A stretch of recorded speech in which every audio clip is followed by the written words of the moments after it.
Call me Lipenkole. We can see each Cause other. I walk around with the bank on me. Shoulda come done stop. Guys, what's up? Today is the first day of us filming our podcast. You probably already noticed, but my name is Devontae. This is Pedro, Kip, Jeffrey.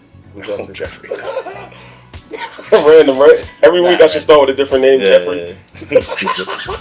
This is our first day filming the podcast. Funny thing, we haven't even come up with a name yet. We're just going off the cuff. And at some point, I'm pretty sure the name will come to us at a later date. But right now, we're just vibing.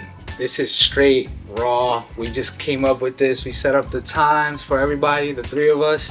So as we continue to that build, was real. You see it's that? gonna get bigger and bigger, and we're gonna have a set up all this stuff. But you know what? We just figured that we might as well just set the cameras and record it, and then you guys will see the progress. So The evolution.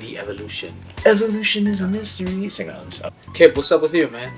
Not much. Busy as hell. Working. Trying to stay, keep my stress levels down. Dealing with a lot of people, a lot of interactions, taking on a lot of energy. But I'm grateful because I asked for this, so I'm just taking on more clients, developing my brand, assisting people with their brands. Tell the people what you do, bro. Yeah, what is your brand? What do you do? Who is Kip? Founder of Last Place Winners Clothing Company, as well as Live, Play, Win Fitness. I'm all about just optimizing human performance and just trying to make better people. So, that's what I focus on all day. Never off the clock, but, I'm grateful. Everything's good. My name's Pedro, like we mentioned earlier. Just moved out here. I do videography and photography, so moving out here to the Jersey area. I'm originally from Patterson, but it's been an adjustment because getting to know people. Luckily, bumped into you as well too, and we had a great time and all that stuff. Like we're learning and like meeting people that are on the same wavelength, making connections with everybody out here, and getting my name out there with brands. Now luckily I'm starting to work with brands and like organizations and all that stuff. So it's been an adjustment period, but it's been a good one. A little stressful in the beginning, but it's been good. Now everything is starting to flow. Everything's starting to come to me easier, and I think it's just because of the work that I've been putting out, and people are starting to recognize more, which is pretty cool because I never thought I would be in this position right now with everything that's happening. I feel grateful. You know what I mean? It's cool. Like people actually call me. They want to work with me. Before I used to send out messages and I used to get left on red all the time. That's the crazy part about it. Straight up no. I'm like, all right, cool. One day I'm gonna get you back. You know what I mean? But now I'm in a position that I could tell people like, yo, I don't have the time for it because I have other things going on, which is cool. And that's a blessing because you look back at times where it's like, absolutely, I was working towards being busy. Yeah. I wasn't as busy. Now I'm super busy, and I'm managing all right, how can I maximize my work in this specific block of time, right, and get more done. So that's the thing I'm having a hard time with right now. I'm trying to figure out how to balance everything. Like with all this entrepreneurship, you guys know this thing is like, you're always on the go, man. And it's like, sometimes I'm like laying down, I'm like, damn, I have to get this video out. And you get the roadblock, like the creative roadblock. And I'm just like, man, it's not working. So I have to get up. And then in the middle of the night, like at 12, 1 o'clock in the morning, I'm sleeping. I'm like, oh, I know what to add. So I get up, go at it, and then I go back to sleep. And the next thing you know, by the time I'm going back to sleep, it's like 4 or 5 in the morning. And then I'm like, damn. You got to sequence everything. So what I like to do is I give myself certain pockets of time where I have to accomplish a certain amount of things, right? Certain amount of tasks. And then I just keep checking them off. Get as many done in that period of time, and then I'll go do something else because you can't stay focused for hours straight without crashing. Yeah. And saying I'm bored, this is too much, you know what I mean? Mm-hmm. You got to give yourself some type of fun in between those blocks of work. So you work for maybe an hour to 2 hours, then you stop, you go do something, distract yourself a little bit, come back, get back to it, and then by the end of the day, you tally up all the work you did. But then whatever didn't get finished that first day just rolls into the next day. But the crazy thing is there's always things being thrown into the mix as you go through a day. So it's never you're never done working. Absolutely. You always got more to do. Absolutely. I always find myself I got to get this thing done. I start working on it, and then I veer off somewhere else. Yeah. And then I'm like, let me go let me walk outside. By the time I come back, it's already 2-3 hours pass by. And now you're fresh because your mind is clear. So, trying to figure all that stuff out right now. Hopefully I'll figure it out. Funny thing you mentioned that I find myself dealing with a lot especially these days, is where you said like at first you reach out to people, they either don't respond or they say no. Yeah. And it seems like there's not any opportunity, or you don't have the opportunity. And then you get to a point where all of a sudden, seemingly in the blink of an eye, there's all this opportunity. You start having to decide what's worth it and what's not. Like, you know, said it best. Yeah. Mike Jones. Yeah, you want me to have my deal all on me? Yeah, exactly. So true. Yo, what was Mike Jones' phone number? Damn, I don't even know. Wait, I know that's the song. Yeah, 281-330. I don't remember. Some 8004. Yeah, that's what I was gonna say. So Just got back from Kazakhstan.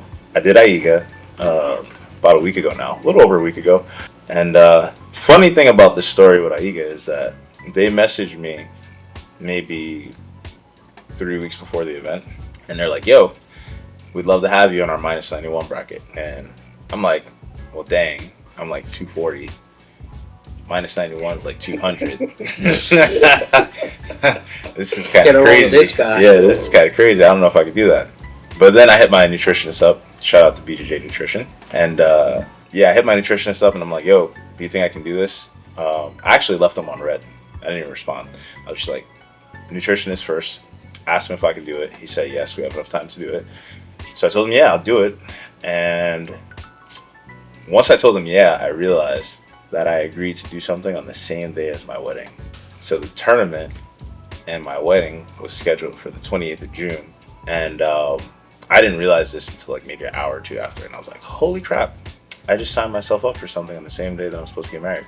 So yeah, then I told my girl, I'm like, look, there's this tournament. There's a large prize for the team that wins. And my team is pretty good. I think we could win. What do you think? And funny enough, if she would have said no, to be honest with you, I wouldn't have done it. Because I feel like my life is one that revolves around selfishness, if you will. Because in order to be an athlete and a business owner, entrepreneur, like you have to be quite selfish because you're trying to. It's not easy. Oh, 100%. You're trying to build your business. You have to train 2-3 times a day, sometimes more. In addition to the PT and the recovery stuff that you have to do. And I teach a lot of privates. So I was like, man, if there's one time to not be selfish, regardless of the financial gain, this is the time not to be selfish. Especially considering her family's been planning and waiting for this for like, a little over a year now. So I was like, yeah, this is probably one of those times where I need to be like, let's put the family and relationship first. But then she was like, how much money is there, Lynn? Yeah, bro. And then load up the brink strong. Yeah, so once she found out how much money was on the line, she was like, yeah, I sounds like we need to reschedule this wedding. So we pushed the wedding. We moved the wedding, a week before. And, most of the people that were going to come anyway, they were able to come. We missed a few key people, but we were able to get everything switched, and the village rallied behind us and helped us get it done. And the people that we hired to cater and like to service the wedding, they did a good job. I forgot that's the last minute, so everything has to switch. And I'm honestly, all the people that we hired were in our friend group, so it helped. I'm sure that helped. So it was nice. And then so we did the wedding. Then I flew out from Kazakhstan literally the next morning after the wedding. Yeah, so that's wild. Crazy, that's right? crazy. So we set up the wedding the day before, spent all day setting up the wedding, which was kind of good because I got like 25,000 steps in just from like setting up the wedding. So I kind of like, I was like, Step count? yeah, I hit my step count. So I was like technically setting up for the It's a wedding was workout. helping me cut weight. I was in the wedding was sun. helping you Yeah, cut weight. as crazy as that sounds, right? It was so hot. so hot. It was And we had to set up tables and chairs and everything for over 100 people. Who were boy the people was that didn't have the roasting. tent, though? Yeah. Who were the people that didn't have the tent? I was feeling so bad for them, bro. Listen, we did a good job of it. For those of you that don't know, the wedding was outdoor. It just So- happened to be the hottest day of the year. It was The pretty day hot. before was nice and cool, so I'm like, all right, this is gonna be work. So that's a cap. The day before was not nice and cool. The day It before was was. like 85. It was hot. It was just so hot on the wasn't. day of the wedding. And remember, it rained early Bro, in the week. yes, it was just so hot on the day of the So it wedding was humid. that like it felt like an inferno. Yes. But yeah, anyway. Yeah, it was only like very few people who didn't have a tent. We made sure almost everybody had a tent. But yeah, as I was saying, we set up for the wedding the day before. Came the morning of, like 5 hours before the wedding to continue setting up. And then we did the wedding. We finished the wedding, and then we had to just strip everything down because I didn't have the time to come back like the next day to like help break everything down. So I was just like, yo, we gotta set this up, we gotta break it down pretty much essentially same day. So by the time we left the venue of the wedding, it was like midnight. Got home, hung out with my girl for like maybe an hour. She fell asleep. I started packing. Then I left a few hours later. Damn, Man's always packing last minute. If y'all don't know, yeah, man. He's packing when we supposed to be walking out the door. Remember Virginia? Yo. He was like, yo, just come upstairs, fellas. Just chill for a little bit. Just chill for a little bit. CP time. What can I say? Yo, what can I say? But yeah, so, you know, then we're in Kazakhstan. I show up to Kazakhstan. I was on Team Allion, okay? And we had a bunch of killers on that team. Gianni, Daiki, PJ, DeAndre Corbe. That kid is a dog. We had Dan the Man-Child, myself, Jack, Chris Wojcik. What was it like hanging with those dudes? It was dope. It was dope. Yo, who ate the weirdest shit? Like, yeah. Like, who had the weird diet? Like, yo, I can only eat grapes. Yeah? Yeah, because I was picky as shit. It's like, I only eat beans. Yeah. I know I was cutting so much weight that we had everything mapped out.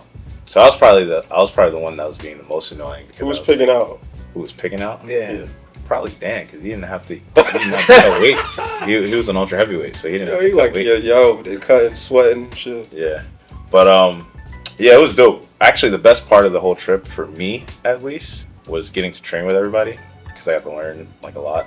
I feel like when I go to these like team tournaments, and you get to train with your team, you get to learn a lot about how other people like prepare themselves and how they take their approach toward training, recovery, all these cool things. So that was really cool. I had a good time, you know, picking their brains and sharing information as well. Actually, I got out of my comfort zone a little bit because I don't really teach or share my like techniques. Yeah, I'm like secret stash. Like yeah, I'm kind of like, nah, bro, I'm not with that. But I shared quite a bit of the things that I like to do.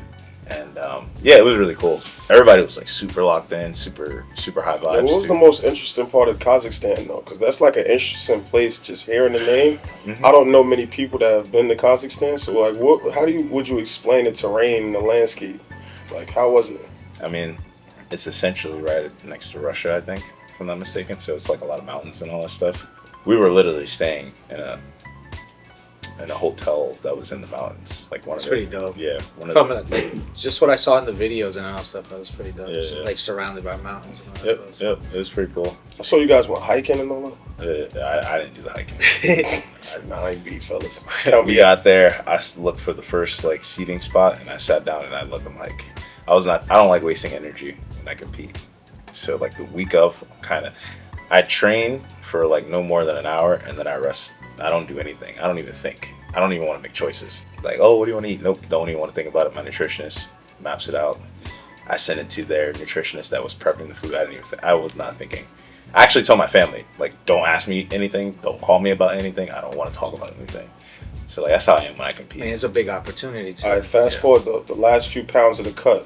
You getting ready to go on the scale. What's going through your mind at that point? Like, yo, I got to get these last 3 pounds off. Nope, I was just thinking about gummy bears. Gummy bears? Gummy bears. Gummy bears? Yes. Which brand, though? I need to know this. Which brand? Because I'm very specific about gummy bears. Crazy thing I just wanted some sugar. When I'm like working and all that stuff, I have to have a pack of gummy bears. Which one? Haribo bears? I don't know, the gold package. Oh, boof. You got to get Albanese bears. I got to check And the sour ones? Crazy. Yeah. Crazy. To have the gummy bears, so I understand that part. What was the highlight for you? Like out of the bears. tournament, like what was the highlight? Because it seemed pretty dope, the entire event. The highlight of the event, honestly, the highlight of the event was it was a combination of things because the team was dope.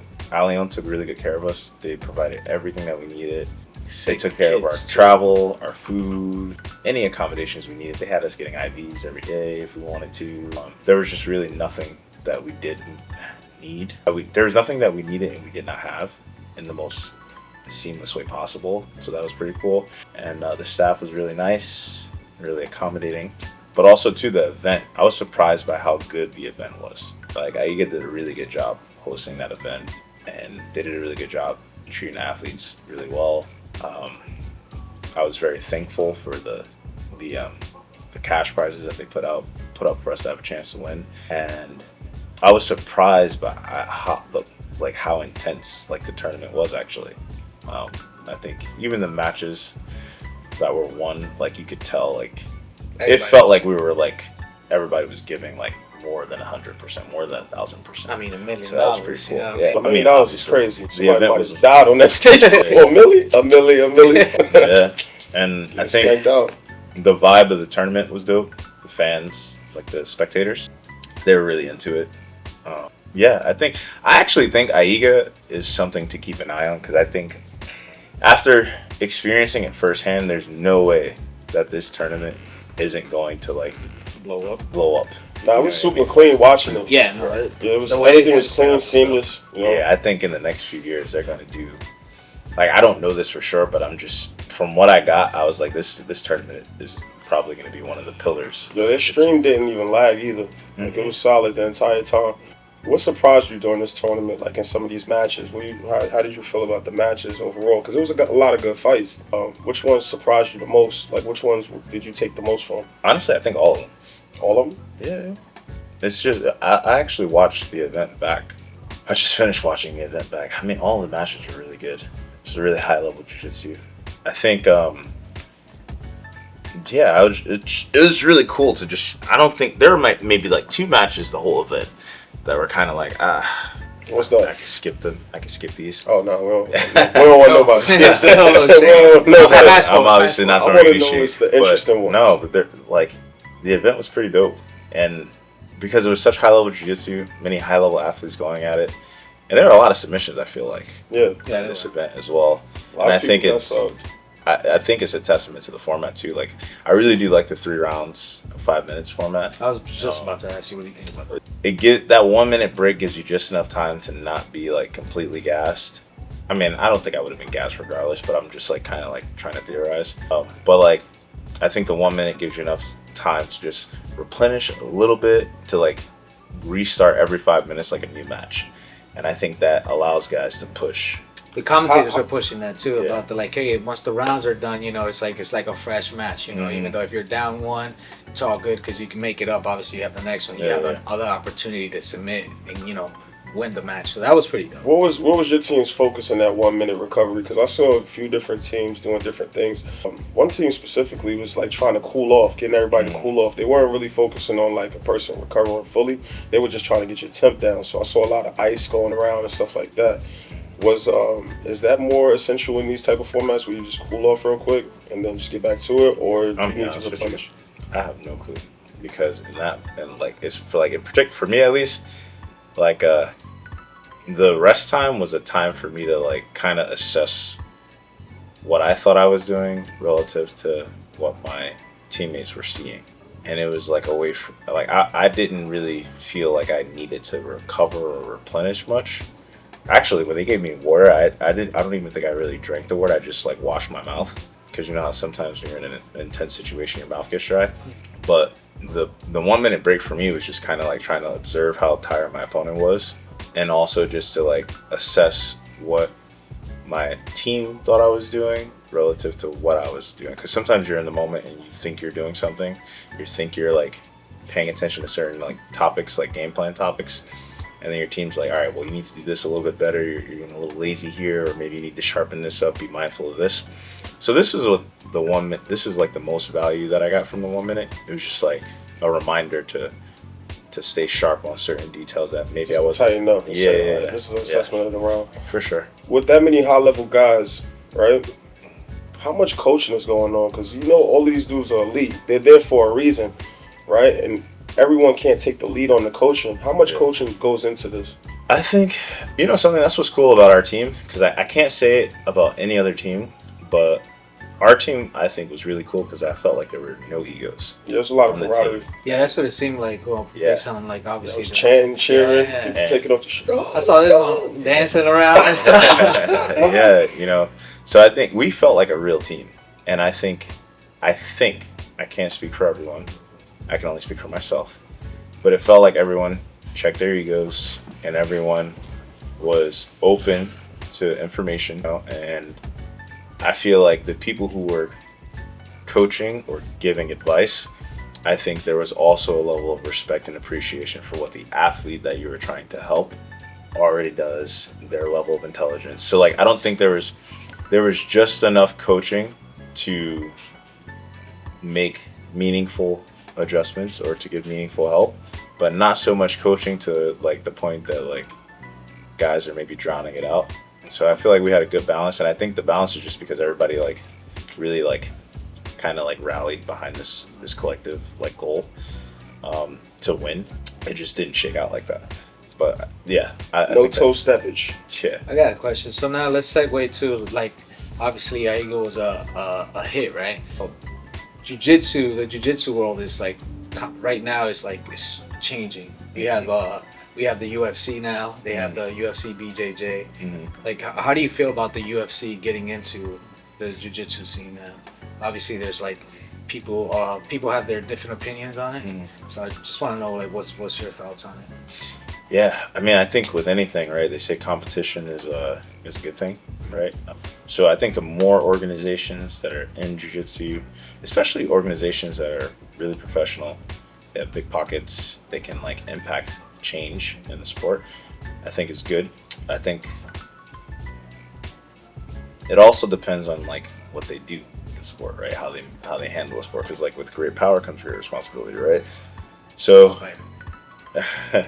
yeah, I think that, you know, it remains to be seen what their plans are for their impact on jiu-jitsu and like what they're going to try and develop. But I think anytime an organization comes along that can provide more opportunity, I think this is always a good thing. And I think it's up to the athletes and those in position to make decisions to steer the impact of these companies in the right direction, you know, for like the overall growth of the sport, but also the overall benefit and support of the athletes. You know what I mean? Make more opportunities for everybody to eat. Yeah, and I think with like a company like the UFC coming into the fray, I think it's good for athletes to have brands and organizations that they can juxtapose themselves to. You know what I mean? Or just like position themselves with to like help them grow their brands. Because like the UFC is great at that. It's a media and a marketing machine. So I think that, you know, for the athletes that are going to be allowed to join that ship, I think it's going to produce a lot of branding and sponsorship and exposure opportunities. So let's get to the spicy things. Okay. In the UFC, BJJ, if you had a choice, who would you like to match up with? This was not on the script, actually. This was not on the script. What script? You don't know about a script. There's no script. If there was a match, you know, with all due respect, we're just talking as. Oh yeah, for sure. If there was a match, well, first off, this is part of the reason I did minus 91 for AIGA, because I felt like 205, the weight division, throughout all of the major jiu-jitsu like organizations, is a division that like I could do really well in. So, you know, there's who's number one in addition to the UFC BJJ, and even one championship. They have like 200-ish 205 guys that compete for their event, and so that's why I dropped down to like kind of like put it out there that I'm not just a heavyweight or an ultra heavyweight or a super heavyweight. I can also make 200, 205. Yeah, and I could you know perform really well at that weight, right? So if I was on who's number one, or if I was on UFC BJJ, I would be fighting at 205, which means that I would just want to fight whoever the top guy is at 205 on any of those brands, if that makes any sense. That makes perfect sense. I got a question for you. How much smoke do you think is ducked in jiu-jitsu? I don't know. Because you see a lot of guys in that top 10 bracket. Some of them are willing to fight, but a lot of guys ain't really willing to put it out there. Bro. What do you mean by put it out there? Put it out there and fight somebody that might be capable of taking them down. Yeah, I don't know. Or accepting a challenge. Yeah, I believe, in my opinion, I think that many of the top athletes, they will fight anybody, I think a lot of times there's more, I believe, that goes on when it comes to like getting these matches than just like how good you are or whatever your rank is. And I think for a lot of those top guys, it's easier for the brands to create narratives that are going to interest like the audience to want to see them fight. There's storylines that they can create to like help promote the matches and the events. So I think a little bit of this, of the reoccurring like matches that we see at the top of these divisions have a lot to do with this. I also think those guys probably do the best job of marketing themselves and growing their following and bringing something to these organizations outside of just being a good competitor, right? They probably do a better job talking on the mic. They probably do, they make all the posts, they sell the posts, they collaborate with the brands to like help sell the events, right? And so I think this has a bigger impact on the matches and who's doing what and when they're doing what than, let's say, athletes not willing to fight other athletes. This is what I think. Because I don't know all these guys personally, but I have met a lot of them. Some of them I have competed with, and I highly doubt they're like, oh, I don't want to fight this guy because I just don't want to fight this guy. It's probably more like, I can make more money if I do work with this guy. I remember watching DC and Chelsea on their podcast, and they were talking about how... Shout out to them. Good guy, bad guy. But I remember listening to them, and they were talking about how like your opponent or the guy that you're going to fight is your dance partner. Yeah. And they were like, I think they were talking about like, you know, being like paired up or matched up with John Jones and how that helps the pockets. Yeah. Right. So I think DC also was talking about his YouTube numbers. I love talking about it. His numbers have been crazy. Yeah. So I think maybe for some of these guys right now, they're like, all right, who can I make the most money with? Not so much, oh, who's the best competition? You know what I mean? And I don't know for sure, but this is what I could see having an impact on a lot of things. You know what I mean? Like, what can I gain by working with this person, and is it going to help me make this match more visible? You know, it's true. So I think if you're looking to break into there, not only do you have to compete really well, but you have to try to make yourself more visible. This is something I'm trying to do. How's your year going though? I know, like, you know, I met you the beginning of the year. We talked and everything. So how's everything like going for you right now? Are you feeling everything is going on the up and up, or, you know, how's everything going for you? We were supposed to be having a chat, not an interview or an interrogation. We're just talking. Nah, that's fair. That's fine. My year's going good, honestly.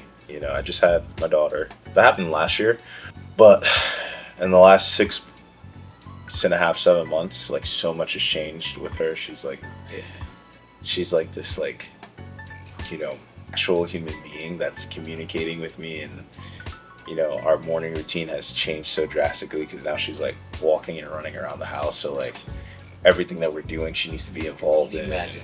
Oh my God, it's so amazing. But yeah, like life is good, family is good, and family for me kind of fuels like everything else, you know. And I think my daughter is centered around that right now because that's like the beacon that me and my wife utilize. Oh, that's crazy. Hey, yo, that's like the beacon, you know, that we have right now to like motivate us, or to like it's literally what our life revolves around now at this point. You know, it's this little human being. So, you know, I'm really happy with the foundation that we've, you know, put in place and what we've been able to. It's only been 1 year, but what we've been able to build in the 1 year. But you know, so that's good. Jiu-jitsu's going good. I've had, you know, quite a few. I've actually been pretty active this year. More active than I thought I was going to be, actually. Probably a little bit too active, to be honest. Nah. But like, yo, what's your next fight? I will get to that. I'm going to finish this question. Yeah, I'm going to finish this question. But the jiu-jitsu's been going good. We've been getting matches, and it's been the matches have slowly been getting bigger. So I'm excited for that. That component. I'm excited to see where the year ends and like the biggest matches that we can get by year's end. I'm excited for that, and I'm also happy with like what I'm building off the mat. Okay. Right, and so the year's been going good for me, and you know, I can only hope that it continues to develop as well. My next match is going to be in Brazil. It's going to be 8-man bracket for BJJ Stars. I think the athletes on the in the Grand Prix. It's an absolute Grand Prix. It's gonna be me, Fabricio Andre, Pedro Mourinho, Cyborg Abreu, Heisem Rita, Javier Zaruski, and Josh Saunders. And there's another guy, there's an 8th guy. I don't know his name. I'm sorry, brother. But he won the trials. Yeah. I feel like his name is Eli. His name is this podcast. We ain't got a name yet. Yeah, we still don't got it. Yeah, we don't got a name, man. But yeah, it's an 8-man GP. It's going to be on Flow Grappling, so you can watch it. It's on July 26th. And Pedro's actually coming with me to shoot some content. Yeah. Oh, wait till you guys see what we're going to drop. That's going to be so funny. Don't have too much fun without me. Have some great ideas, but we're going to get this thing. We're going to start dropping some good stuff. So stay tuned, because we're coming. Pause. Wow. Just gonna say.